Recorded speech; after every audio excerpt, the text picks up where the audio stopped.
I'd like to finish this discussion of pawn structures by touching on the subject of the passed pawn. Nimzowitsch, a famous player, said that the passed pawn is a criminal that must be kept under lock and key. So what did he mean by this observation? Now, passed pawns are pawns with no other pawn in front of it, no other enemy pawn. They're very strong. They can be used to tie the enemy down in the opening, the middle game and the end game. One of the fundamental points about endgame technique is that you're always trying to create a passed pawn. Passed pawns can win the game for you because eventually they promote. You get a new queen, you win. That is the very basic notion underpinning the entire realm of endgame strategy. But we're interested in the passed pawn. What can it do?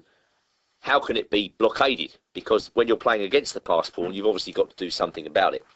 To illustrate how strong passed pawns can be, let's take a look at this game from a tournament played in Sweden in 2003 between the Swedish Grandmaster Johnny Hector and Bengt Lindberg, whose grade at the time was 2392.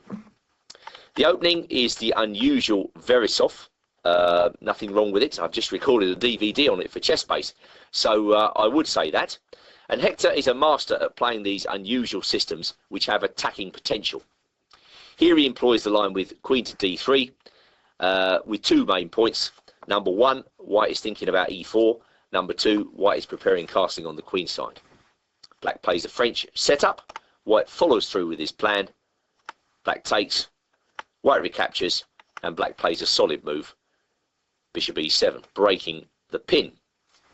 There are a couple of trades here on f6, which you would think might favour black, as black has slightly less space. When you've got less space, trade the pieces, because it makes your life easier.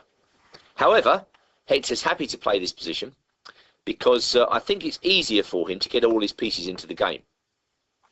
Black tries to free his position by playing c5. White castles, black castles, and now a very good move, queen to e3. And with this move, Hector demonstrates conclusively that white has the edge.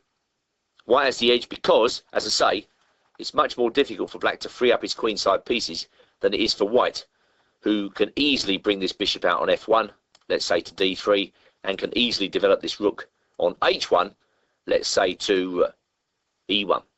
And there are positions in this type of system where white also considers moves like h4 and then rook h3, with the idea of rook g3 starting an attack against g7. So white's got a wider choice of plans. Black plays b6. Well, if we think about what I've just said about developing the queen side, this move makes a lot of sense. Hector, as all good players do, move to intercept the enemy plan by playing bishop b5. And this move ties black down to an extent. Black would like to play bishop b7, but he can't. So queen to e7, and now white picks up the pace of the game by playing d5. Very good indeed. White is on the verge of creating a very strong passed pawn in the centre, which will haunt black to the end of this game. Black played knight f6, and now a small intermezzo, bishop c6, noting that bishop b7 is impossible in this position due to d6. The passed pawn on d6 hammers home white's advantage, and the black queen can't protect the bishop on c6 on b7. So black must play, going back to the game, rook b8, and now forward comes the pawn, queen d8, all the way to d7. And this will be a brilliant example of how strong a passed pawn can be. That pawn on d7 completely tying down black's forces. Note that black cannot take this pawn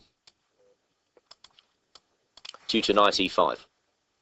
And I think you'll find that wins a piece.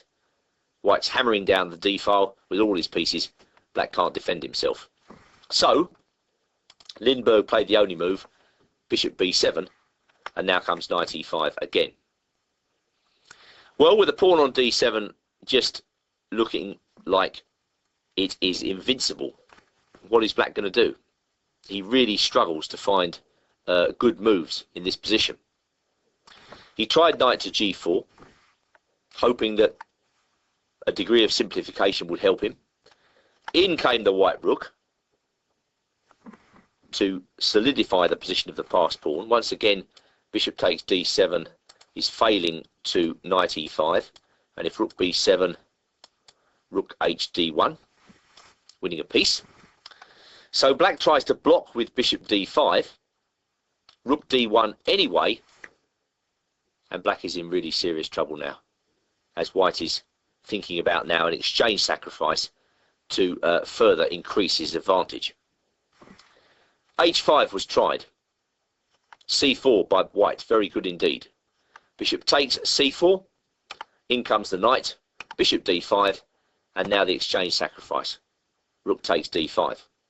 Normally you think this might be risky, but well, clearly white can regain his exchange at any moment. But I don't think Hector intends to do that. He's not interested in that rook on b8 anymore. That pawn on d7 is controlling the black rooks completely. King h7, no, Hector is interested in checkmate. So he comes in with his queen, threatening queen takes h5 mate. And the rest of this game sees the white attack run on oiled wheels, as white now plays knight takes d5, threatening the queen, and knight f6 check. Black saves his queen, but knight f6 check forces his king into a quite horrible position, and now, because of the pawn on d7, white has the free run of the entire position. g4. H takes g4, knight takes g4 check. White has all the time he needs to mount a winning attack, and now another excellent move, rook d3. An attacking retreat, threatening the simple rook h3. Now what can black do? Nothing whatsoever. King g6 was answered by queen e4. King came back to g7. Well, you know, taking on f6 is scarcely possible here. Rook h6 check is forcing mate. The king comes back. Thank you very much. So king g7 doesn't help matters very much. It's exactly the same. King takes h6, rook h6, and we come to the same winning position. So that was a lovely example of how passed pawn can tie the opponent down. And it's true in all phases of the game. You mustn't let yourself be tied down by the passed pawn. You've got to fight against it and somehow challenge it if you are the defender.